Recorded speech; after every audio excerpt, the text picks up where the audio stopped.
Hello everyone and welcome again. आज के इस वीडियो में बिना टाइम गवाए हुए हम समझेंगे डेंजरस साइन क्या है। अगर आपको इनमें से कोई एक साइन है जो सीवियरिटी उसकी बढ़ती जा रही है तो ऐसी कंडीशन में आपको तुरंत अपने डॉक्टर से मिलना चाहिए। मैं इस वीडियो में कुछ ऐसे डेंजरस साइन आपको बताने वाला हूं जिसमें हो सकता है आपको कोरोना के सिम्टम्स देखने को मिलेंगे।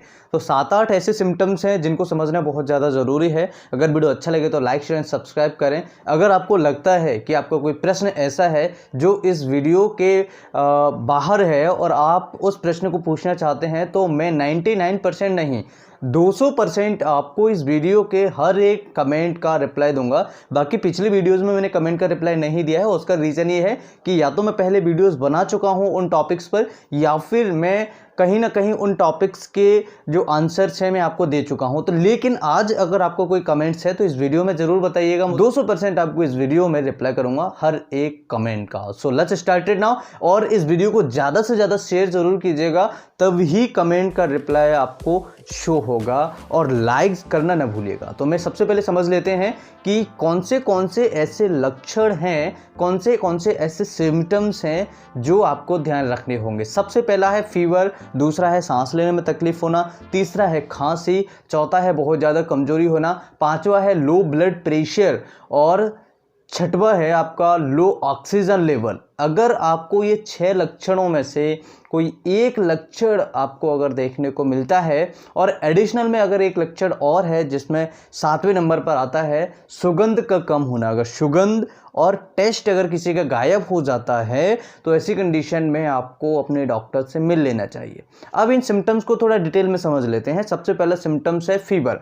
अगर किसी मरीज को बुखार 100.4 फ़ारेनहाइट से ऊपर जाता है तब हमें बुखार मानना है और तभी हमें डॉक्टर से जाकर के मिलना है। इस चीज़ का ध्यान रखें आप।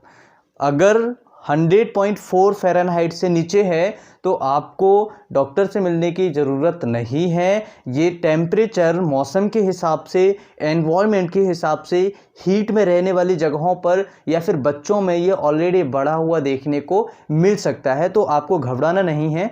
अगर 100 से भी मान लीजिए, अगर 100 फ़ारेनहाइट से भी नीचे है तो आपको किसी भी प्रकार की चिंता करने का विषय नहीं है। अगर 100 से ऊपर जा रहा है, वैसे एक बुक की लैंग्वेज मानते हैं तो 100.4 मानते हैं। अगर इससे ज़्यादा जाता है 100 से 100.4 से तो आपको डॉक्टर से मिलना चाहिए। अगर किसी बच्चे का बुखार 104 से ऊपर जाता है, 104 105 से ऊपर जाता है तो तुरंत उसको डॉक्टर के पास ले जाना चाहिए। किसी भी प्रकार की कोई लेतलाली ना करें, किसी प्रकार का कोई आलस ना करें, उसको तुरंत उस बच्चे को डॉक्टर के पास ले जाएं।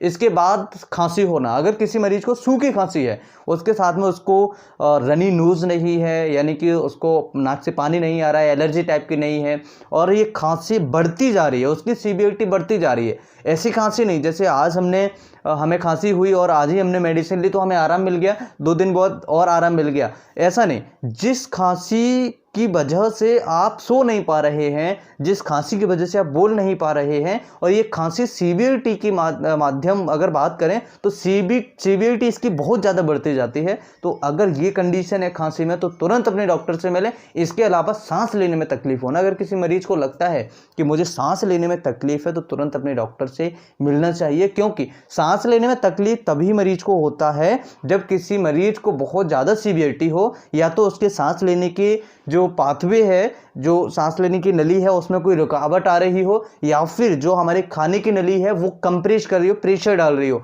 या फिर वहाँ पर ट्यूमर हो। इस तरह की अगर समस्या होती है तब ऐसी दिक्कत आती है। अस्थमा में भी ऐसी दिक्कतें कई बार आ सकती हैं। इसके अलावा ऑक्सीजन लेवल का कम होना। अब ऑक्सीजन लेवल में कई लोग ऐसे हैं जो कंफ्यूज हैं कि कितना ऑक्सीजन का लेवल कम होना चाहिए डॉक्टर साहब। अब कई तो बता देते हैं, कई नहीं बताते हैं। कई बार तो डॉक्टर साहब गुस्सा होकर उनको भगा देते हैं कि जाओ हमें नहीं पता। तो क्या होता है कि जब एक पेशेंट क्लिनिक पर जाता है तो वहाँ पर काफ़ी सारी भीड़ लगी होती है और 2-4 पेशेंट अगर ऐसे ही चले जाते हैं तो डॉक्टर का दिमाग क्या चिड़चिड़ा हो जाता है, वो भी एक इंसान है।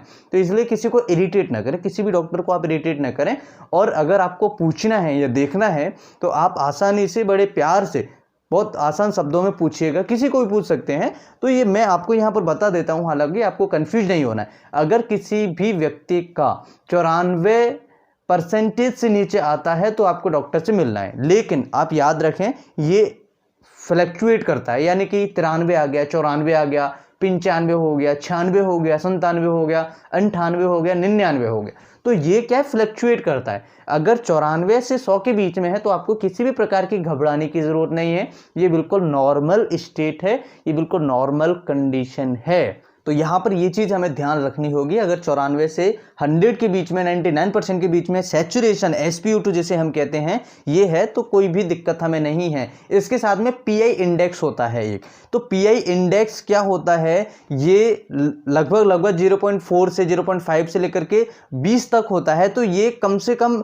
20 के आसपास होना चाहिए, लेकिन ये 4-5 से ऊपर मान लीजिए इसको। अगर 4 है, 5 है, 6 है, 7 है, 8 है, 9, 10, 11, 12, 13, 14, 15, 16, 17, 18, 19, 20, अगर ये इतने इसके बीच में आता है, आसपास आता है, तो आपको घबराने की ज़रूरत नहीं है। अगर किसी का PI इंडेक्स जो है वो बिल्कुल ही 0 आ रहा है या दिखाई नहीं रहा है, तो आपको एक बार मशीन चेक कर लेना चाहिए या फिर अपने डॉक्टर से मिल लेना चाहिए। इसके अलावा अगर किसी मरीज को बहुत दिनों से या लंबे समय से उसको सुगंध नहीं आ रही है, सुगंध और टेस्ट उसका गायब हो गया है, तो ऐसी कंडीशन में इसके साथ में कुछ सिम्टम्स भी होंगे, जैसे बुखार आना, खांसी होना, कमजोरी होना, सिर में दर्द होना, इस तरह के सिम्टम्स भी आएंगे। केवल आपको सुगंध यानी टेस्ट और जो आपकी स्मेल है वो गायब हो गया तो डरने की बात नहीं है।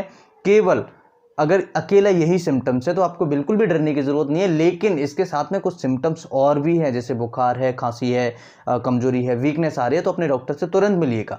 बाकी ये बीमारियां कई बार जुकाम, खांसी, एलर्जी में भी हो जाता है, साइनसाइटिस है, PND वगैरह हैं, उस अगर किसी मरीज को ऐसी कंडीशन है तब भी सुगंध स्मेल चली जाती है। इसके लिए मैंने आपको एक वीडियो बनाया था, अगर आपने नहीं देखा तो या तो आई बटन में देखने को मिल जाएगा या फिर आप वीडियो की प्लेलिस्ट चेक कर सकते हैं, वहाँ पर आपको देखने को मिल जाएगा, चैनल पर आप विजिट करके। और वहाँ पर बाइकार्बोनेट से मैंने बताया था कि बाइकार्बोनेट से जल नीति करते हैं, उसकी सहायता से आप इसे ठीक कर सकते हैं। वहाँ पर जो पपड़ी जम जाती है आप उसे हटाते हैं तो आपकी स्मेल और जो टेस्ट होता है वो धीरे धीरे आना स्टार्ट हो जाते हैं। इसके अलावा किसी मरीज को बहुत ज़्यादा वीकनेस हो रही है, बहुत ज़्यादा कमजोरी हो रही है, और या फिर मरीज को कन्फ्यूजन हो रहा है, तो वीकनेस और जो कमजोरी होती है मरीज को, क्या होता है, शरीर में एनर्जी नहीं है, विटामिन B12 डेफिशिएंसी की वजह से कई बार ऐसी समस्या देखने को मिल सकती हैं। तो विटामिन B12 डेफिशिएंसी अगर किसी को है तो उसको पूरा कीजिए। जो मिल्क है, चीज़ वगैरह है, पनीर वगैरह जैसे हम कहते हैं, उसमें देखने को मिल जाता है। और इसके अलावा वीकनेस और कमजोरी जो है काफ़ी बीमारियों की वजह से आता है। जैसे कई मरीज होते हैं टाइफॉइड, उनको आ जाता है, टाइफॉइड के ठीक होने के बाद में, इलाज होने के बाद में उनको ये समस्या देखने को मिल सकती है। तो यहाँ पर ये समस्या आपको देखनी पड़ेगी। अगर टाइफॉइड हुआ है, फिर आपको वीकनेस, कमजोरी ज़्यादा हो रही है, तो आप डॉक्टर से मिलें, या फिर आप खाने पीने का ध्यान रखें, पानी भरपूर मात्रा में पीजिएगा, ग्रीन वेजिटेबल, सैलड्स वगैरह समय समय पर लेते रहिए और हेल्दी डाइट लेते रहिएगा, तो आप ठीक हो जाएंगे। अगर वीकनेस और कमजोरी, बुखार है, खांसी है, सुगंध नहीं आ रही है और आपको सिर में दर्द है और कन्फ्यूजन हो रहा है, इसके साथ में अगर आप वीकनेस और कमजोरी है तो अपने डॉक्टर से एक बार जरूर मिलिएगा। इस तरह के सिम्टम्स आपको देखने पड़ेंगे। और अगर किसी मरीज को कन्फ्यूजन है स्पेशली, तो कन्फ्यूजन क्या होता है, कई बार बहुत ज़्यादा इरिटेट करता है मरीज को। तो आपको अगर कन्फ्यूजन है किसी चीज़ को लेकर के, तो किसी चीज़ को यानी कि मतलब मुझे खुद ही नहीं पता है कि मैं क्या कर रहा हूँ, है ना, तो ऐसा अगर किसी को कन्फ्यूजन हो रहा है तो डॉक्टर से जरूर मिलेगा। इसके अलावा ब्लड प्रेशर का लो होना, अगर किसी का ब्लड प्रेशर लो होता है, 160 जाता है, तो अपने डॉक्टर से तुरंत मिलिएगा। और इससे भी लो जाता है तो आप बिल्कुल भी देरी ना करें, बिना देरी के तुरंत अपने डॉक्टर के पास जाएं और मैनुअली ब्लड प्रेशर चेक कराएं। कई बार क्या होता है, जो डिजिटल मशीन्स होती हैं, सेल वाली मशीनें होती हैं, वो मशीनें कई बार गलत बता देती हैं, तो आप मैनुअली चेक करवाएं। मैनुअली यानी कि जो पारे वाली मशीन होती है एक, उससे आप चेक करवाएंगे तो आपका जो ब्लड प्रेशर है बहुत ही एक्यूरेट आता है, बहुत ही अच्छी उसकी रीडिंग देखने को मिलती है। तो आपको ये समस्याएं हैं, अगर आपको ये लक्षण है तो आप एक बार डॉक्टर से ज़रूर मिलें और अपने टेस्ट करवाएं। आपको कन्फ्यूजन नहीं होना है। बुखार मैंने आपको बता दिया, ब्लड प्रेशर 160 से नीचे आता है तो आपको डरने की ज़रूरत है। फीवर मैंने आपको बता दिया 100.4 फ़ारेनहाइट से या 100 से ऊपर जाता है तब आपको डरने की ज़रूरत है। बच्चों को 103, 104 बुखार अगर किसी को होता है तो तुरंत डॉक्टर के पास लेके जाएं। अगर सांस लेने में किसी को तकलीफ है तो डॉक्टर से तुरंत मिलें बिना देरी के। अगर किसी को अस्थमा की समस्या है तो अस्थमा में तो ये ऑलरेडी थोड़ी बहुत समस्या उसको आती रहती है, तो ऐसे मरीज को घबराने की जरूरत नहीं है, लेकिन फिर भी अपने डॉक्टर से कंसल्ट उस मरीज को करना चाहिए। इसके अलावा अगर किसी को कन्फ्यूजन है, वीकनेस है, तो अपने डॉक्टर से जरूर मिलें। और सुगंध और टेस्ट अगर किसी का नहीं आ रहा है, जो कि लंबे समय से है, उसके साथ में एसोसिएटेड सिम्टम्स हैं, तो आप अपने डॉक्टर से जरूर मिलिएगा। मैं उम्मीद करता हूं इस वीडियो को देखने के बाद आपके सारे कन्फ्यूजन दूर हो गए होंगे और ये सिम्टम्स आपको एक साथ भी देखने को मिल सकते हैं। लेकिन अभी कोरोना में क्या हो रहा है कि खिचड़ी भी पक रही है। कई मरीज ऐसे हैं जिनको कोई सिम्टम्स नहीं है तब भी कोरोना का टेस्ट पॉजिटिव आ रहा है, तो इसके बारे में मुझे नहीं पता है क्या चल रहा है क्या नहीं चल रहा है। बाकी जो सिम्टम्स मेन सिम्टम्स है मैंने आप सभी को बताए हैं, और ये बहुत ही करेक्ट है और बहुत ही एक्यूरेसी इन सिम्टम्स की मैंने आप सभी को बताई है। मैं उम्मीद करता हूं इस वीडियो से आप बहुत कुछ सीखे होंगे, वीडियो आप सभी के लिए इन्फॉर्मेटिव होगा। अगर आपको लगता है कि वीडियो शेयर करने लायक है, अन्य लोगों तक ये जानकारी जाना बहुत ज़्यादा जरूरी है, तो आप अपने हिसाब से देख लीजिएगा। वीडियो को ज़्यादा से ज़्यादा शेयर करें, व्हाट्सएप, इंस्टाग्राम, फेसबुक, ट्विटर, जहां पर आप शेयर कर सकते हैं वीडियो को शेयर करें। मैं फिर मिलता हूं इसी तरह की नई वीडियो में, तब तक के लिए अपना प्यार देते रहें और कमेंट बॉक्स में जरूर बताएं वीडियो कैसा लगा। अगर आपका कोई प्रश्न है तो मुझे कमेंट बॉक्स में जरूर पूछें। नमस्कार, जय हिंद।